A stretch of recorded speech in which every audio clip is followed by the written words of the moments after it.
guys, this is Michy. I'm going to be doing the Necromancer profession in the Guild Wars 2 first beta.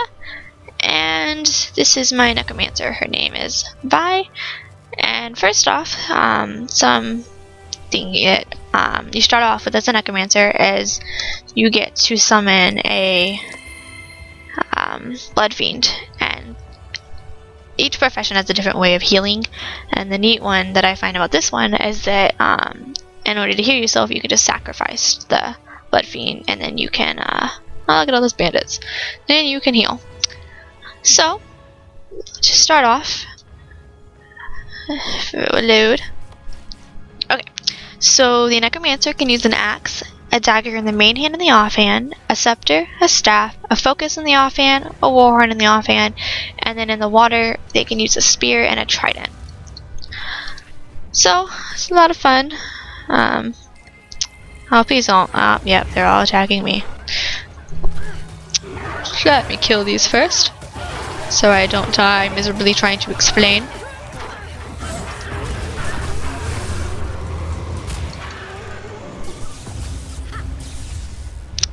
Of course, there has to be an event going on, so this is gonna be... Okay, so let's try that again. So we're gonna start off with, I believe I have the daggers equipped. Let's double check. Yes, the dagger and the dagger combo. So the dagger in the main hand and then the dagger in the offhand. So the first one's your, normal auto attack. Just auto attack. The second one, it's really kind of cool.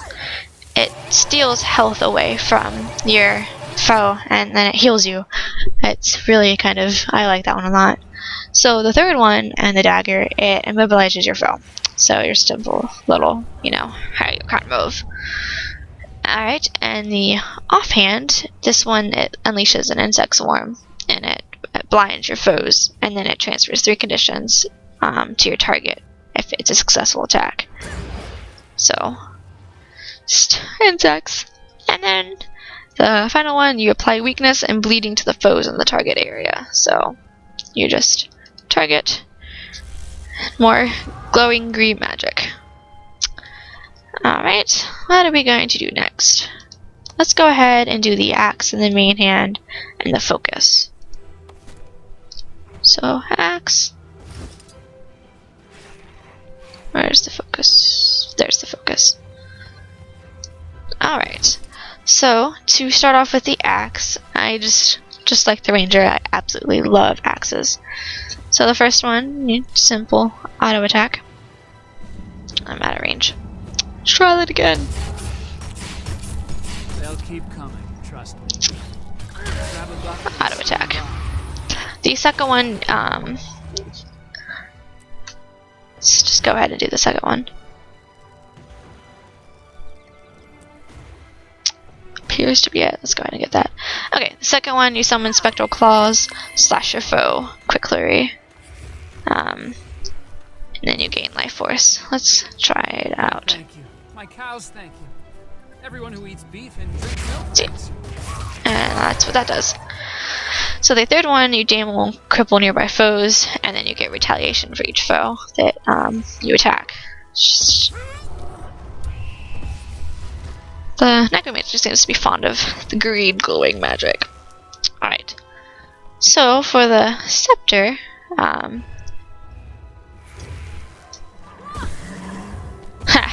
you get a little scythe. It bounces between the foes and the allies. It vulnerability on foe and swiftness on allies. Shoo, it's a lot of fun. Oh no. No, Blood Fiend, no. What have I told you about attacking things?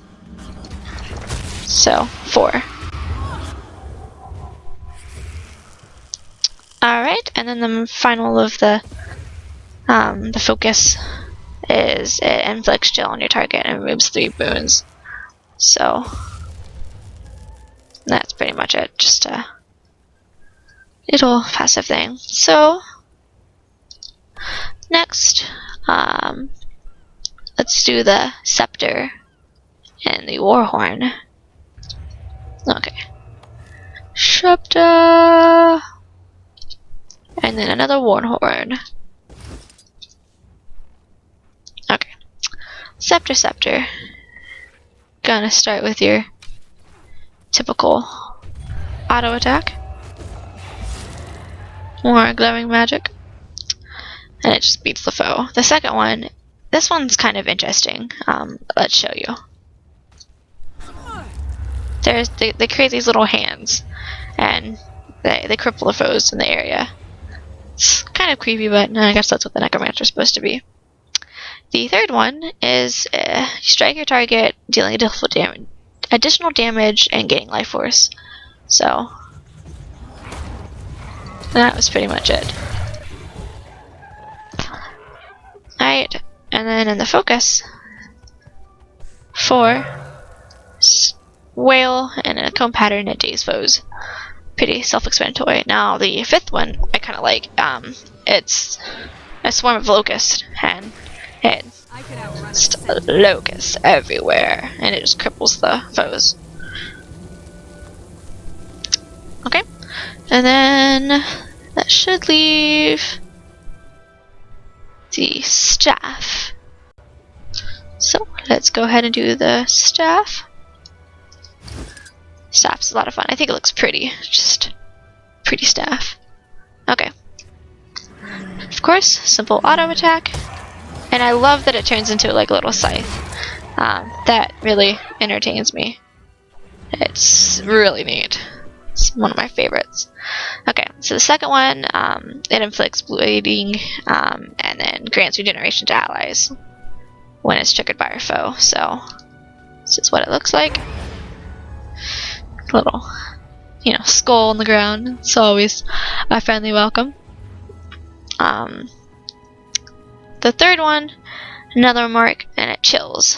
And persistent poison when triggered by a foe. So, just another one. Yeah, it's kind of hard to show off, even when battling enemies. Let's do the fourth one. Okay. The fourth one is another mark that transfers conditions from allies to foes. So, I don't know if you can see it because he's kind of on it. But, yeah, that's pretty much what that does. One reason I'm not a big fan of the staff, it's just kind of AoE buffing. So, the fifth one is the Reaper's Mark, and it causes fear on foes.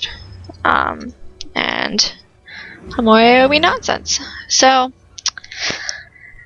as much as I love the Scythe, because it's just sexy beyond belief, it's still kind of boring. Okay, so before we do the water, you do have this thing called a Death Shroud, and it's like what it says is a spectral form, and you gain new skills, and it turns your life force into health. So it's F1, and there's the main ability. It blasts foes. The second one, you send out a claw. The third one, you make your foes flee, and then the fourth one, you damage nearby foes and steal their life force. So it's kind of like a, oh my god, stuff's going bad and I need an escape. So that's pretty much what that is. It's kind of nifty. I didn't really use it at first until I got used to it, and then it's a nice, oh crap moment. So let's go swimming. Onto the water. Oh, guess we're not in a deep enough area. Just like with the Ranger, I'm not a big fan of the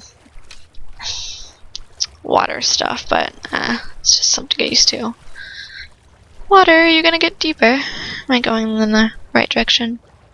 I don't know. Yeah. There we go. Okay. Just another little area the Blood Fiend comes with, of course. So, first off, we are starting with the Trident. Okay. Since there's not a lot of foes here, I'm just gonna kind of show it. The first one, auto attack. More green glowing magic. The second one, you weaken and damage the foes around you. Just damage. Third one, you dart at it and leave poisonous bubbles to poison them with. Ah, look. The fourth one, you entomb them and make them sink.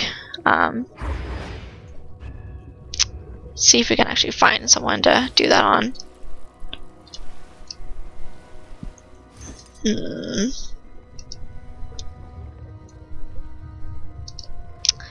get as soon as the. Okay, let's try this one.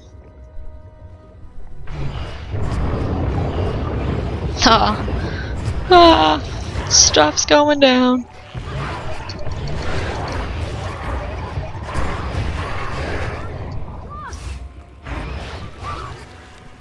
I just have a lot of hard time maneuvering in water. I think that's all video games though. You got it. You can see in the water. You're good. Alright, and the 5th one just chills foes near you.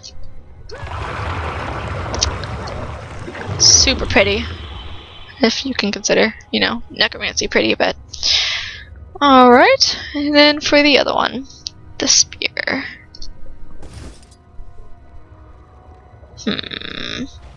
See if you can actually kill some peeps this time. Kind of limited. It's really hard to train when there's not a lot going on up here. Okay, let's just do this. You've got your auto attack. Not much range. The second one, Wicked Spiral, you spin and apply vulnerability. Spinning. The third one, gain swiftness, and then you summon a swarm of vampiric shrimp.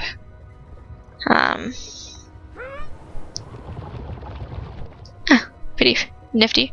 The 4th one is Deadly Catch. You roll around, you throw out spears, and it pulls them to you and you cripple them. And the 5th one, you pull yourself to a foe and apply bleeding to them. Let's see if there's one in the water that we can try that on.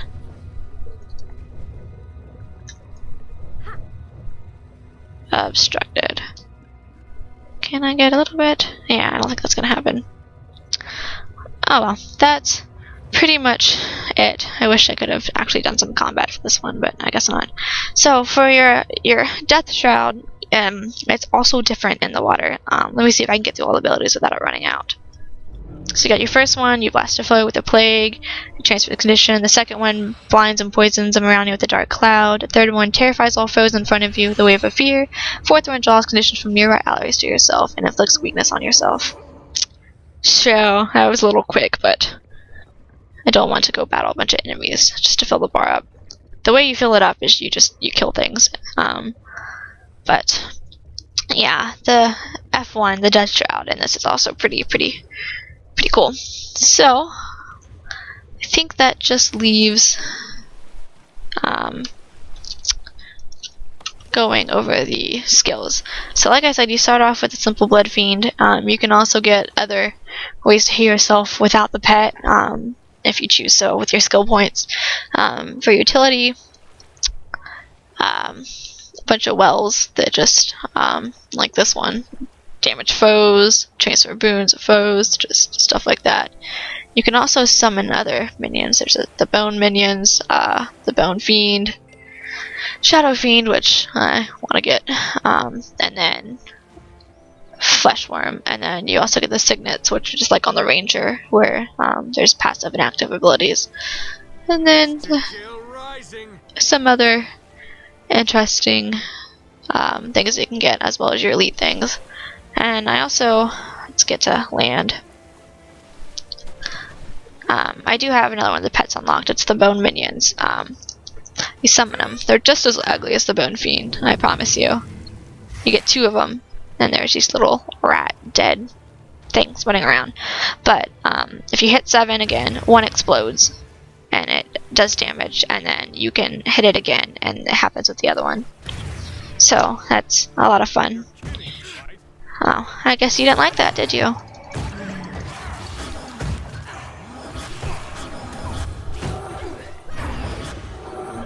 Would you like to play? So that is pretty much it for the Necromancer. They're a lot of fun. I have to admit, I really enjoyed it. I enjoyed the Ranger more, but it was fun. I just love the scythe. That really kind of won me over. So I hope you guys have a great day. Thanks for watching, and Hat and Ty are also doing other videos on different professions, and so go ahead and check theirs out. Have a wonderful day, and thank you for watching.